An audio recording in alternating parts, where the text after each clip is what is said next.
Good morning students. Study from home या concept under आपला final account हा topic सुरू आहे. या अगोदर या टॉपिकचे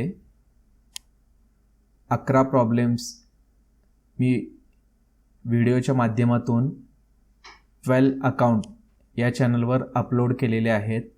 तुम्ही ते पाहिले असतीलच. आता आपण फायनल अकाउंटच्या शेवटच्या टप्प्याकडे आहोत. याच्यामध्ये if current account is given in final account या संदर्भातील प्रॉब्लेम्स आपण सोडवत आहोत. आजचा प्रॉब्लेमसुद्धा करंट अकाउंटशी रिलेटेडच आहे.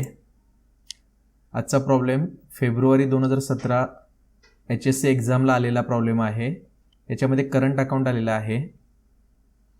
त्यामुळे तुम्ही जर अगोदरचे प्रॉब्लेम पाहिले नसतील तर या व्हिडिओच्या डिस्क्रिप्शन बॉक्समध्ये त्या व्हिडिओची लिंक दिलेली आहे. त्या लिंकवर क्लिक करून तुम्ही अगोदरचे प्रॉब्लेम पाहू शकता. व्हिडिओ पॉज करून हा प्रॉब्लेम तुम्ही लिहून घ्या. आपण सोडवायला सुरुवात करूया. मग Jaya and Maya are partner sharing profits and losses in the ratio of 2:3 ratio दिलेला आहे. हा ट्रायल बॅलन्स आहे.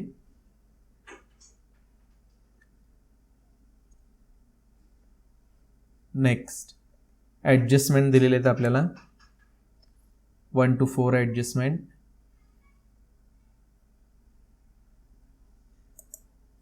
आणि नेहमीप्रमाणे आपण एक blank trading profit and loss account तुमच्या स्क्रीनवर आलेला आहे.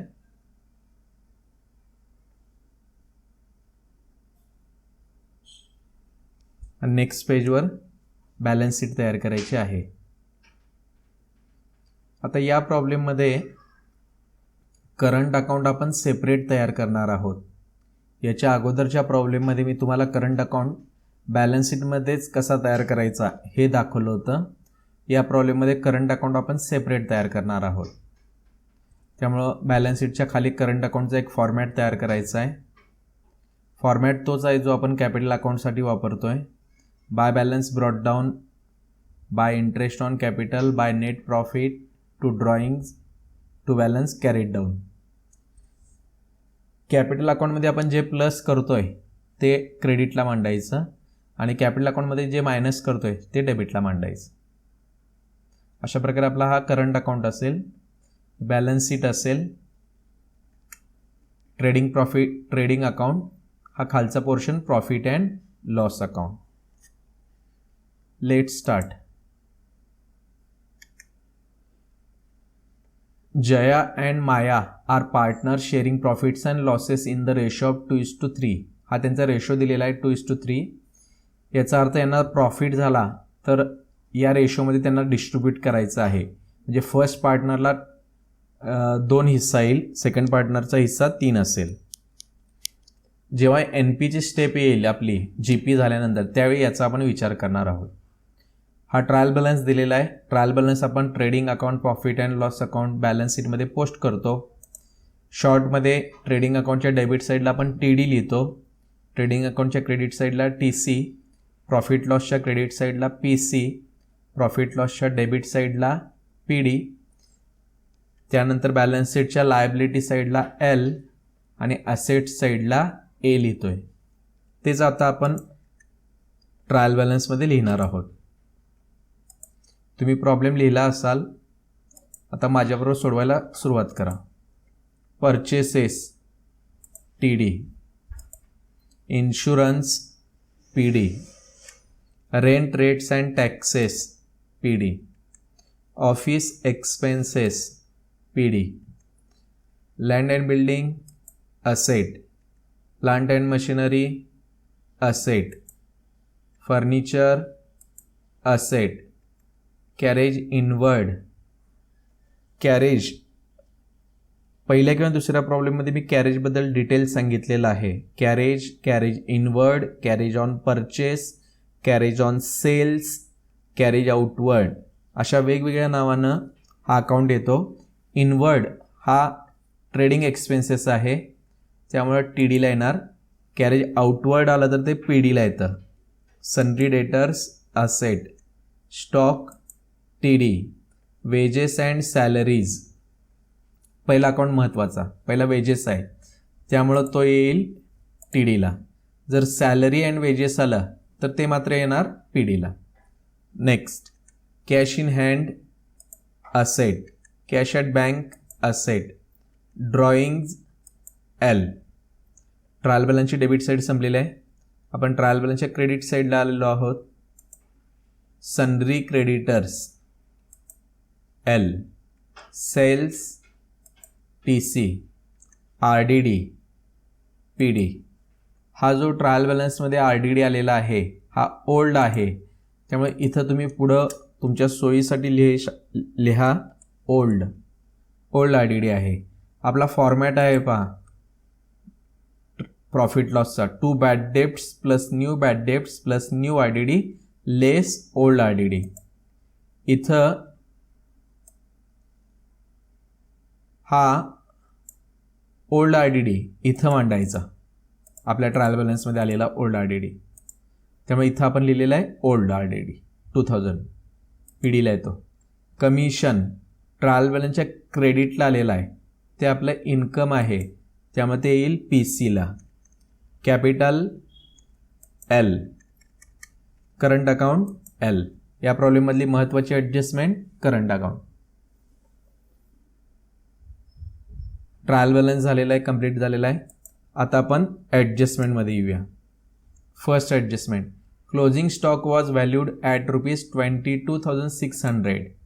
क्लोजिंग स्टॉकचे दोन इफेक्ट आहेत, T C asset. Second, purchases include purchase of furniture of ₹10,000 made on 1 October 2012. ॲडजस्टमेंटचा अर्थ बघा, परचेसेस इन्क्लूड, परचेसेसमध्ये समाविष्ट आहे. काय समाविष्ट आहे? Purchase of furniture of ₹10,000. आपण 10,000 रुपयाचं फर्निचर खरेदी केलेलं आहे आणि ते चुकून परचेसेसमध्ये समाविष्ट केलेलं आहे. आता फर्निचर परचेस केलं तर ते फर्निचरमध्ये ॲड करायला पाहिजे, पण आपण ॲड कशात केलेलं आहे? परचेसेसमध्ये ॲड केलेलं आहे. त्यामुळे ही आपली चूक झालेली आहे. आपला कॅपिटल एक्सपेंडिचर आपण रेव्हेन्यू एक्सपेंडिचर म्हणून दाखवलेला आहे. Purchase of furniture is our capital expenditure आणि तो कॅपिटल एक्सपेंडिचर असेटला दाखवायला पाहिजे, त्याऐवजी आपण तो परचेसमध्ये इन्क्लूड केला म्हणजे टी डीला दाखवलेला आहे. आता ही चूक आपण अशी दुरुस्त करणार आहोत. परचेसमध्ये हे purchase of furniture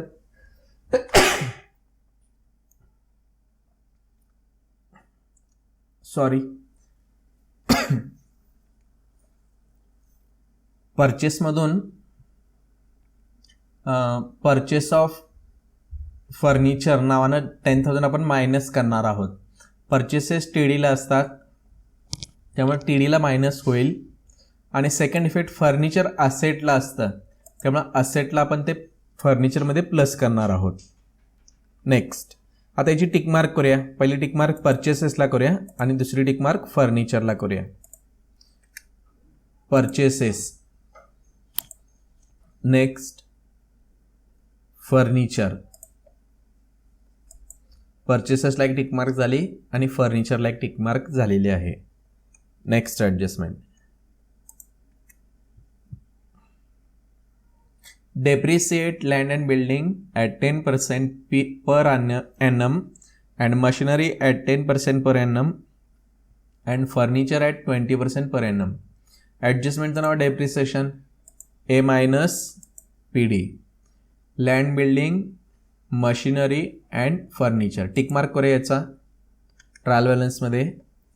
land building, plant machinery and furniture me highlight केलेले आहेत, तुम्ही टिक मार्क करा. आपण ऑलरेडी फर्निचरला एक टिक मार्क केली होती. आता फर्निचरला टिक मार्क झाल्या 2. एक टिक मार्क परचेस ऑफ फर्निचरसाठी आहे आणि दुसरी टिक मार्क डेप्रिसिएशनसाठी आहे. फर्निचरला 2 टिक मार्क झालेले आहेत. Next, last adjustment, create R D D. R D डीची ॲडजस्टमेंटचा इफेक्ट येतो A minus P D. R D डीची ॲडजस्टमेंट आपण डेटर्सला करतो आणि डेटर्स असेटला असतात. डेटर्समधून आर डी डी आपण मायनस करतो, त्यामुळे first effect A minus second effect P D. याची टिकमार्क करूया डेटर्सला ट्रायल बॅलन्समध्ये. डेटर्स टिकमार्क करा, मी हायलाईट केलेले आहेत. आपला ट्रायल बॅलन्स संपलेला आहे. आता आपण प्रॉब्लेममध्ये येऊया. तुम्ही ड्रॉ केला असेलच असा एक blank format. In the books of Jaya and Maya trading and profit and loss account for the year ended 31 March. Date 31 March 2016 आहे. थोडंसं चेंज करतो मी इथं. 31 मार्च 2016. ॲडजस्टमेंटमध्ये पण बघूया आपण. नाही 2012 पाहिजे इथं. मेड ऑन 1 ऑक्टोबर 2012 म्हणजे 13 पाहिजे इथं. थोडीशी डेट इथं चेंज करा. टायपिंग मिस्टेक आहे ती. 2013. इथं पण डेट चेंज होईल. 2013. आपण 1 ऑक्टोबर 2012ला परचेस केलेला आहे, त्यामध्ये 13 येणार. इथं 13 येईल ट्रायल बॅलन्स. ठीक आहे. तुमच्या स्क्रीनवर trading profit and loss account आलेला आहे. नेक्स्ट पेजवर तुम्ही याप्रमाणे एक बॅलन्स शीट तयार करायची आहे आणि बॅलन्स शीटच्या खाली करंट अकाउंट तयार करायचं आहे. बाय बॅलन्स ब्रॉट डाऊन हा ओपनिंग बॅलन्स आहे आणि टू बॅलन्स कॅरीड डाऊन हा क्लोजिंग बॅलन्स असणार आहे. हा आपण फाइंड आउट करणार आहोत. हा आपल्याला प्रॉब्लेममध्ये दिलेला असतो. ठीक आहे. आपण प्रॉब्लेममध्ये येऊया. परचेसेस 1,09,000. परचेसेस नेहमी इनरला मांडायचे. परचेसेस 1,09,000. आता परचेसेसला टिकमार्क आहे पहा. परचेसेसला टिकमार्क आहे, त्यामुळं परचेसेस लेस RO. त्यानंतर इथं एक 2 ओळी रिकाम्या सोडा. आपल्याला इथे एक ॲडजस्टमेंट करायची आहे. Next insurance PD 3,700. To insurance tick mark नाही, outer column 3,700. Rent rates and taxes office expenses. These are office expenses, त्यामुळे आपण हे PDला मांडणार आहोत. Rent rates and taxes and office expenses. To rent rates and taxes. Next to office expenses. Tick mark नाही यायला दोन्ही आउटरला. 14,600 7,300. 14,600 7,300. Next land and building, plant and machinery, furniture. These are our assets, त्यामुळे हे सगळे आपण असेटला मांडणार आहोत. याला टिकमार्क आहे, त्यामुळे हे सगळे इनर कॉलमला येतील. त्यानंतर फर्निचरला 2 टिकमार्क आहेत, त्यामुळे फर्निचरला आपण एक्स्ट्रा 2 लाईन्स आपण सोडणार आहोत. असेटला येऊया. Balance sheet असेटला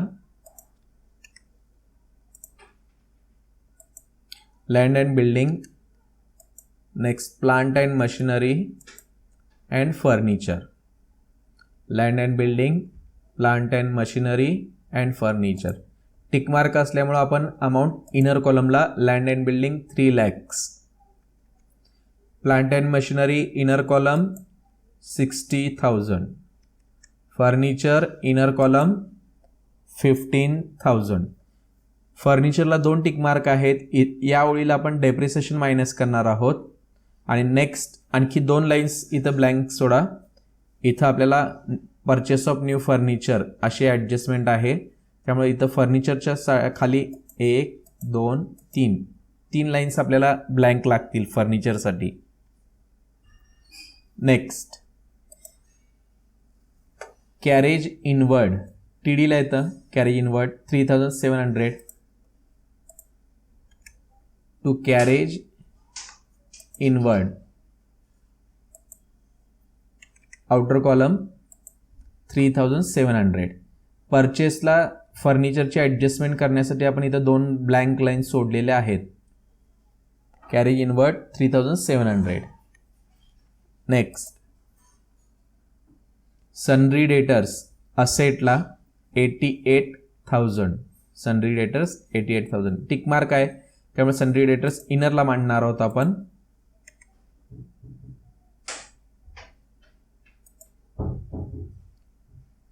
सनरी debtors inner column 88,000. Next stock, trial बॅलन्समधला स्टॉक हा ओपनिंग स्टॉक असतो आणि ॲडजस्टमेंटमधला स्टॉक हा क्लोजिंग स्टॉक असतो. Opening stock 32,800 TD. Opening stock नेहमी आउटर कॉलमला 32,800. Next wages and salaries. Wages TDला येणार 28,600. Wages and salaries 28,600. Next cash in hand, cash at bank. Both are our assets, त्यामुळे असेटला आपण रेकॉर्ड करणार आहोत 4,700, 40,200 असेटला. Cash in hand, cash at bank. Cash in hand, cash at bank. Tick mark नाही आहे त्यामुळे दोन्ही आउटरला येतील 4,700, 40,200. ड्रॉइंग्ज जया माया. ड्रॉइंग्ज लायबिलिटीला 500, 1,500. आपण लायबिलिटीला आलो. करंट अकाउंट आहे त्यामुळं करंट अकाउंटमध्ये काय होतं, कॅपिटल अकाउंटला कोणतीही ॲडजस्टमेंट करायची नाही. ज्या ॲडजस्टमेंट आपण कॅपिटल अकाउंटला करतो त्या आता आपण करंट अकाउंटला करणार आहोत आणि आपण करंट अकाउंट सेपरेट तयार केलेलं आहे इथं. त्यामुळे ड्रॉइंगची ॲडजस्टमेंट आपण इथं, ड्रॉइंगचं अकाउंट आपण इथं दाखवणार आहोत. जर तुम्ही करंट अकाउंट बॅलन्स शीटमध्ये तयार करणार असाल लायबिलिटी साईडला तर तुम्ही इथं ड्रॉइंग लेस करू शकता. मी drawing separate, current account separate तयार केल्यामुळे ड्रॉइंग इथं दाखवतोय. First partner drawing, second partners drawing 500, 1,500 drawings. Next 500, 1,500. आता आपण आलो ट्रायल बॅलन्सच्या क्रेडिट साईडला. सन्ड्री क्रेडिटर्स 45,600 लायबिलिटीला. सन्ड्री क्रेडिटर्स टिकमार्क नाही आहे लायबिलिटीला, outer column 45,600. Next sales 1,94,000. Sales नेहमी इनरला येतात कारण त्याच्यामधून आपण RI मायनस करत असतो. इनरला 1,94,000. नेक्स्ट RDDला आपण लिहिलेलं आहे old RDD. This is old RDD 2,000. Inner कॉलमला येईल PDला. RDD old RDD ₹2,000. Old RDD ₹2,000. Next commission. This is our income त्यामध्ये PCला येणार 5,500 कमिशन. GPच्या खाली by commission, outer column 5,500. Next capital 2,50,000. Current account आलेले आहेत त्यामुळं या प्रॉब्लेममध्ये करंट अकाउंट आल्यामुळं या प्रॉब्लेममध्ये कॅपिटल अकाउंटला पण कोणतीही ॲडजस्टमेंट करणार नाही. कॅपिटल फिक्स्ड आहेत त्यामुळं कॅपिटल डायरेक्ट ही फिगर आपली आउटरला येणार आहे. कॅपिटल अकाउंट आपण लायबिलिटीला येऊया. जया माया 2,50,000. Total in outer column 4,50,000. Next current account 3,400, 9,100. हे ट्रायल बॅलन्सच्या क्रेडिटला आहेत. ही क्रेडिट साईड आहे, ही डेबिट साईड आहे. जर हे क्रेडिटला आले तर ते करंट अकाउंटमध्ये बायला ब्रॉट डाऊन होतात. हे क्रेडिट आहे पहा. करंट अकाउंट क्रेडिट साईड आहे, करंट अकाउंट डेबिट साईड आहे. त्यामुळे हे बायला ब्रॉट डाऊन होणार 3,400, 9,100. इथं ब्रॉट डाऊन का लिहिलेला आहे कारण हा ओपनिंग बॅलन्स आहे. ओपनिंग बॅलन्सला आपण ब्रॉट डाऊन लिहितो, क्लोजिंग बॅलन्सला आपण कॅरीड डाऊन लिहितो. 3,400, 9,100. नेक्स्ट आपला ट्रायल बॅलन्स कंप्लीट झालेला आहे. आता आपण ॲडजस्टमेंटमध्ये येऊया. First adjustment closing stock. दोन इफेक्ट आहेत. TC असेट 22,600 ऑलरेडी आपण मांडलेला आहे. क्लोजिंग स्टॉक आउटरला मांडा 22,600. सेकंड इफेक्ट असेटला कॅश ॲट बँकच्या खाली closing stock in outer column 22,600. Next purchase include purchase of furniture. मगाशी मी तुम्हाला एक्सप्लेन केलेली आहे adjustment. TD minus asset plus परचेसमध्ये मायनस करायचं परचेस ऑफ फर्निचर म्हणून TDला 10,000 फर्निचर आपण परचेस केलेलं आहे.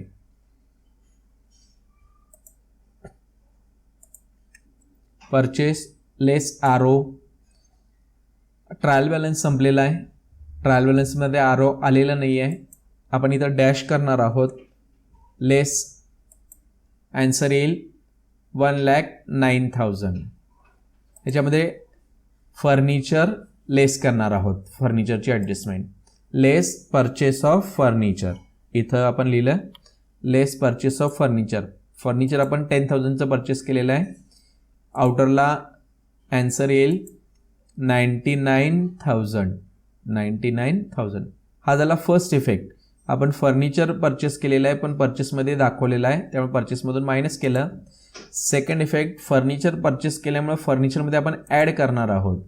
Add new furniture. New furniture rupees 10,000. Total furniture 25,000. This is old furniture, this is new furniture. Total furniture 25,000. Next third adjustment depreciate. Land and building 10%, machinery 10%, furniture 20%. A minus PD. Land and building and plant and machinery. Less depreciation 10%. Less depreciation 10%. 10% calculate करायला खूप easy आहे. एक 0 घालवायचा. 30,000. Answer 2,70,000. Next 60,000च्या 10% एक 0 गेला. 6,000.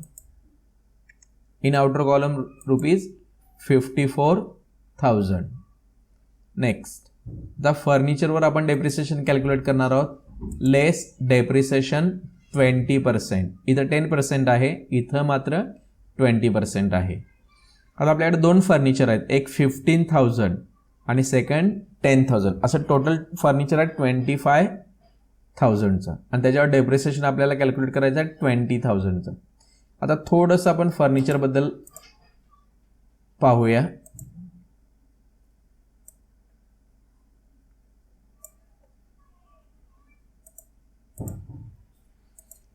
एक 15,000चं furniture आहे आणि सेकंड फर्निचर आहे 10,000.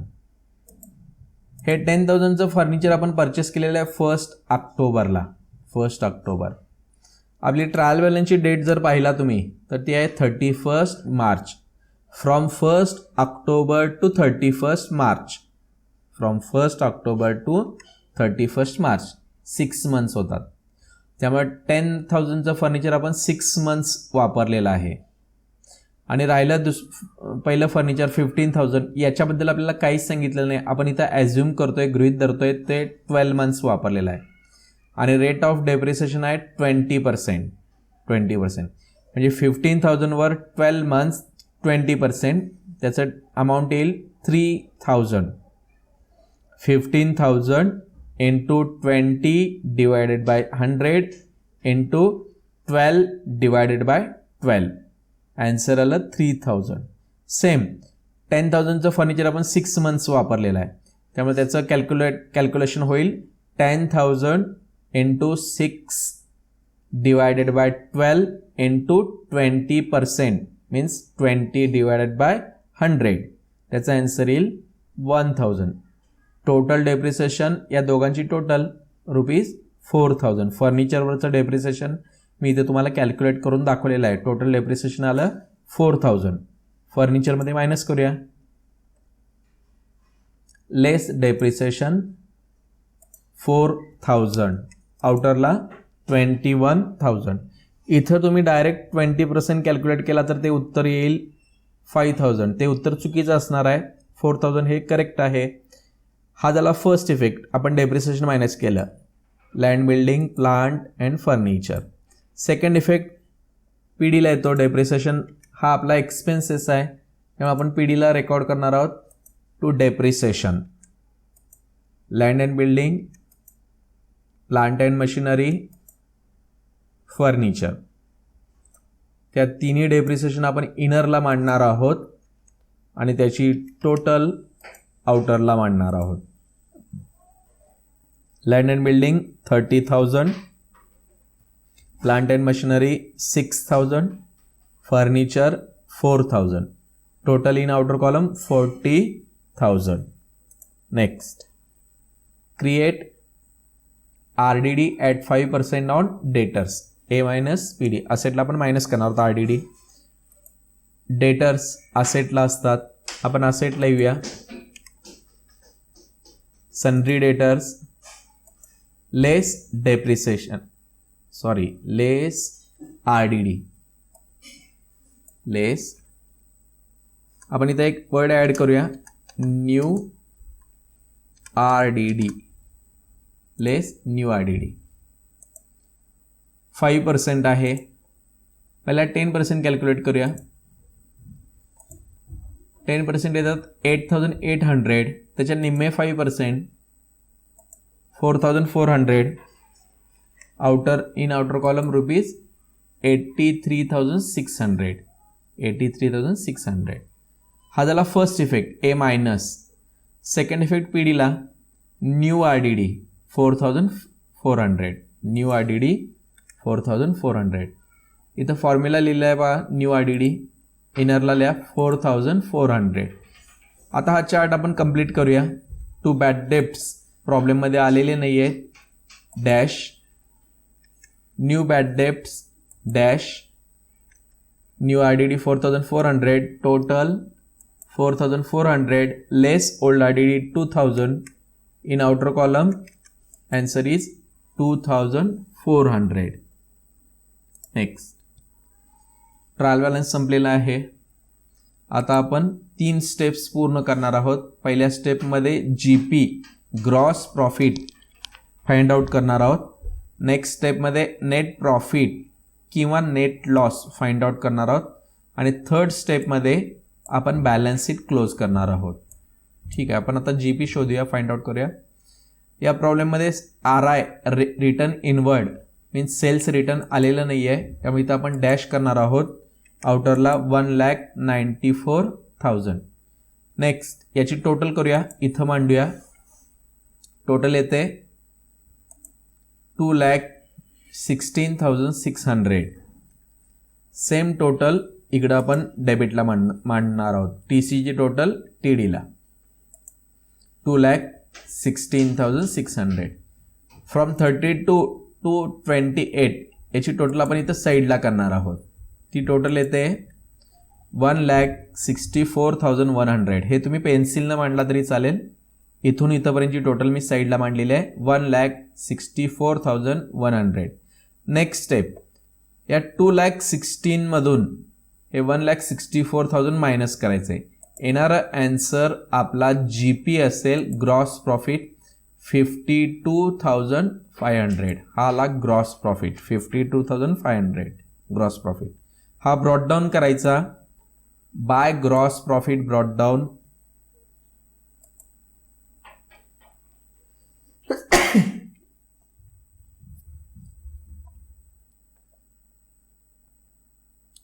$52,500.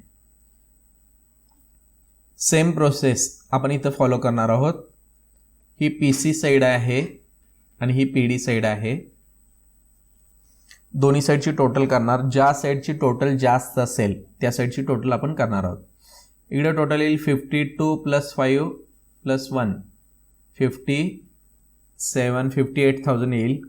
इकडं 40 + 14 54 झाले 7 64. याचा अर्थ PDची टोटल जास्त आहे, या साईडची टोटल जास्त आहे, त्यामुळे आपण या साईड डेबिटची टोटल करणार आहोत. डेबिटची टोटल येते 68,000. ही टोटल आपण इकडे मांडणार आहोत 68,000. नेक्स्ट,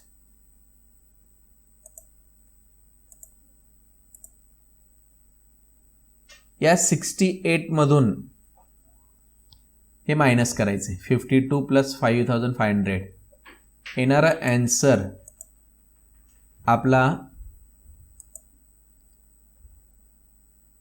68 मधून हे 58 मायनस केले 10,000 आलं.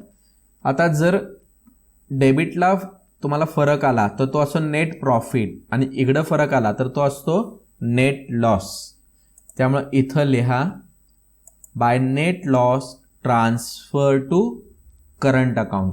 इथं करंट अकाउंट आलेले आहेत प्रॉब्लेममध्ये, त्यामुळे इथं आपण करंट अकाउंट लिहिलेलं आहे. करंट अकाउंट नसते तर इथं आपण कॅपिटल अकाउंट लिहिलं असतं. By net loss transfer to current account. 10,000 net loss झालेला आहे. हा नेट लॉस आपण जया अँड माया या पार्टनर्सना आपण डिस्ट्रीब्यूट करणार आहोत, वाटणार आहोत. प्रॉब्लेमच्या सुरुवातीला आपल्याला दिले पहा, Jaya and Maya are partner sharing profits and losses in the ratio of 2:3. हा रेशो आहे त्यांचा, म्हणजे त्यांना होणारा प्रॉफिट ऑर लॉस 2:3 या रेशोमध्ये वाटायचा आहे. त्यामुळे इथं जयाचा रेशो आला 2/5 आणि मायाचा रेशो आला 3/5. हे 10,000 या रेशोमध्ये आपण डिस्ट्रीब्यूट करणार आहोत. त्याचा आन्सर येतं, जयाला लॉस येतो 4,000 आणि मायाज लॉस 6,000. याची टोटल पुन्हा 10,000 यायला पाहिजे. ठीक आहे. आता हा नेट लॉस कुठं ट्रान्सफर करायचा आहे? करंट अकाउंटला. आपण करंट अकाउंटमध्ये येऊया.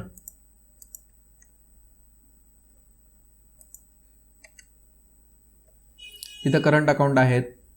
आपण नेट प्रॉफिट लिहिला होता, आपल्याला माहीत नव्हतं नेट लॉस आहे. नेट प्रॉफिट आपण ॲड करतोय, याच्या बरोबर अपोजिट नेट लॉस आपण मायनस करतोय. त्यामुळं इकडे डेबिटला लिहा to net loss. To net loss. First partners net loss ₹4,000. Second partners net loss ₹6,000. 4,000 6,000. आता हा करंट अकाउंट कंप्लीट करूया. या प्रॉब्लेममध्ये इंटरेस्ट ऑन कॅपिटल ॲडजस्टमेंट आलेली नाही आहे, नेट प्रॉफिट पण नाही आहे, त्यामुळे इथं आपण डॅश करणार आहोत. नेक्स्ट करंट अकाउंट क्लोज करूया. पहिला मायाज करंट अकाउंट.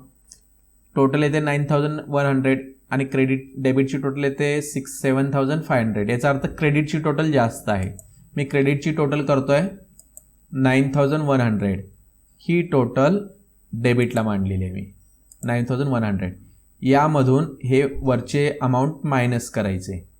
येणारं उत्तर आपला असेल टू बॅलन्स कॅरीड डाऊन 1,600. 9,100 मधून हे आपण मायनस केलं, 1,600 हे आपला आन्सर आला. हा आपला आला बॅलन्स कॅरीड डाऊन. सेम आता जयासाठी आपण प्रोसेस फॉलो करूया.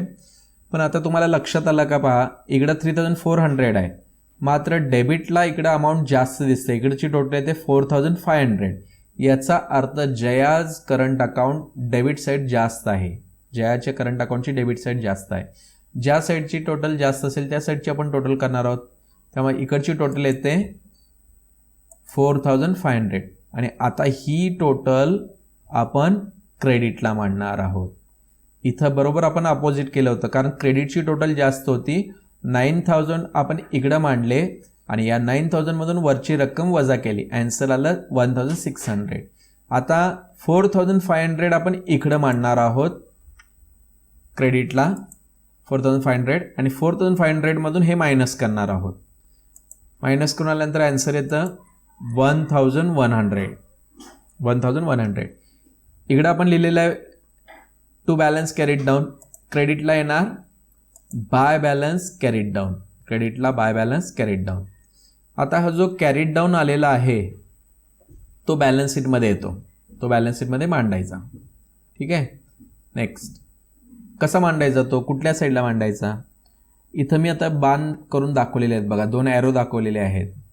जर हा कॅरीड डाऊन डेबिटला आला तर तो लायबिलिटीला दाखवायचा. हे दाखवतो मी तुम्हाला.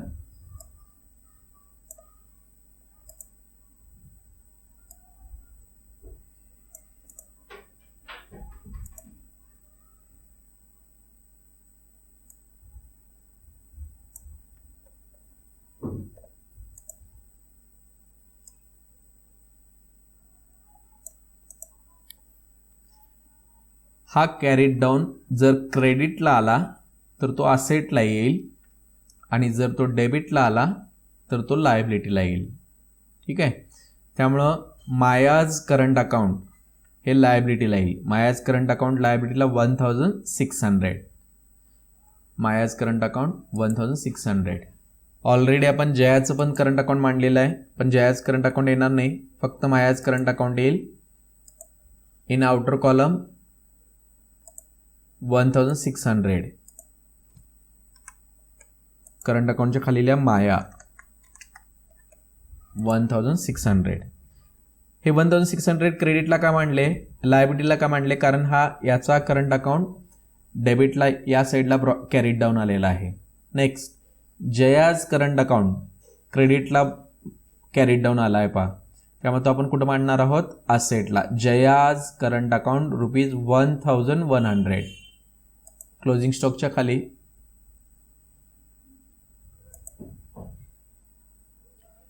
जयाज current account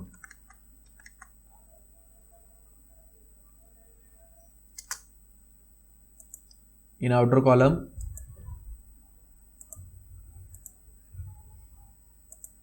1100. Jaya's current account 1100.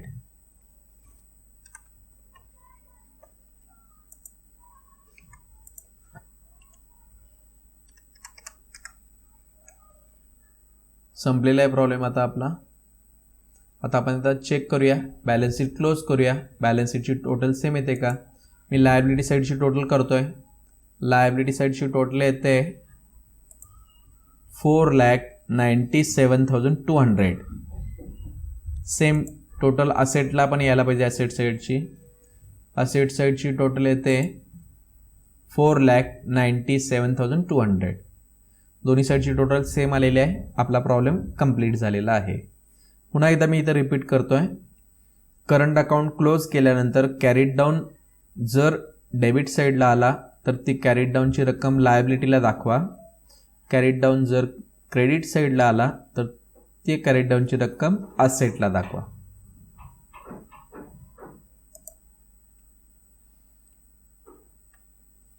Thank you.